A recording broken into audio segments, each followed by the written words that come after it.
మీ అది ఈరోజు 50 కోట్ల పైన పెడుతున్నాం, రేపు 10 కోట్లు కూడా తీసుకొస్తాం.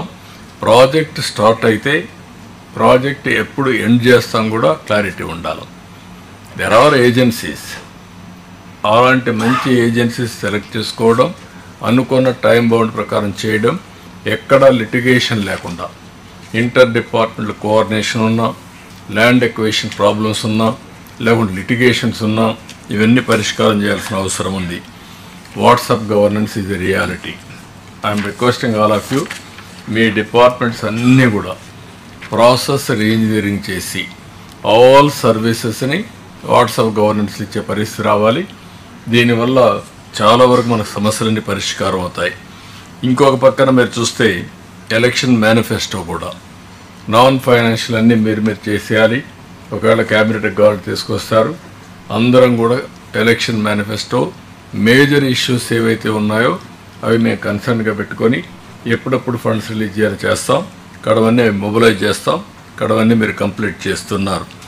ఇంకొక పక్కన ఎక్కడికక్కడ మీరందరూ కూడా ఇన్నోవేటివ్ ప్రాక్టీసెస్తో ముందుకు పోతారు. మళ్ళీ చెప్తున్నాం, డబ్బులు లేవని పని నిలిపేయడం కాదు. You have to find a solution, you have to find a innovative idea.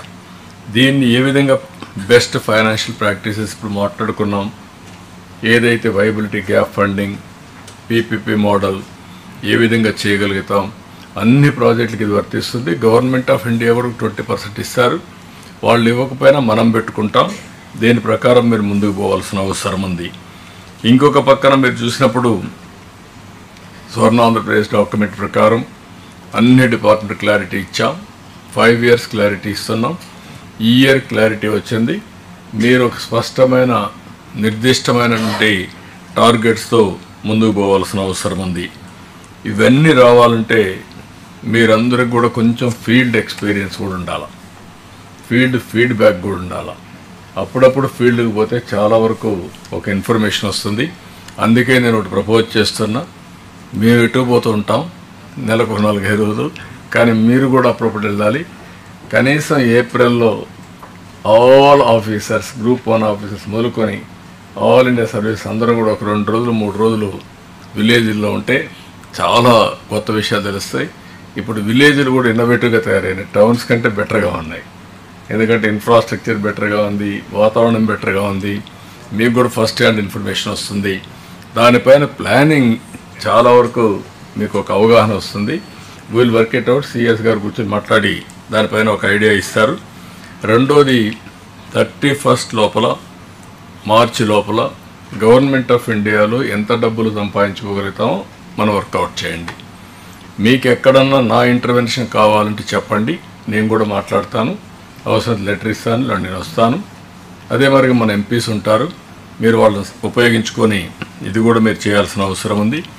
రెండోది నెక్స్ట్ ఇయర్ కూడా ఏవేవి ఫండ్స్ ఉన్నాయి, ఏ ఇన్నోవేటివ్ ప్రోగ్రామ్స్ పెట్టారు. మనం ఏదే విధంగా అయితే స్వర్ణాంధ్రప్రదేశ్ పెట్టుకున్నామో వాళ్ళు వికసిత్ భారత్ పెట్టుకున్నారు. దానికి కూడా ఫండ్స్ అన్నీ కూడా ఆర్డర్ ఆఫ్ ప్రియారిటీ, ఒక ఆర్టిఫిషియల్ ఇంటెలిజెన్స్ హబ్ని, అదే మరి సెంటర్స్ని, ఇవన్నీ పెట్టే పరిస్థితి వచ్చారు. అవి కూడా మనం ఎంతవరకు సంపాదించుకోగలుగుతాం దాన్ని సంపాదించుకోవాల్సిన అవసరం ఉంది. ఇది కాకుండా మనం మార్చికి ఏదైతే తెలుగు ఉగాది రోజున P4 కూడా ఇనాగరేట్ చేయాలనుకుంటున్నాం. ఈ ప్రోగ్రాం వచ్చినప్పుడు ఇంకొక పక్క వియత్నాం కానీ కొన్ని దేశాల్లో హ్యాపీ సండే కూడా ఒక ప్రోగ్రాం పెట్టారు. వీలైతే ఆ రోజున హ్యాపీ సండే కూడా తీసుకొస్తాం. ఒకప్పుడు చేశాం. కనీసం మనుషుల్లో ఒక సండే ఫ్రీగా ఉండి ఎక్కడికక్కడ కమ్యూనిటీతో కానీ ఇంటరాక్ట్ అయితే చాలా వరకు ఒక సాటిస్ఫాక్షన్ వస్తుంది, స్ట్రెస్ బరస్ట్ అయ్యే పరిస్థితి వస్తుంది. Will work it out. ఇది ఈ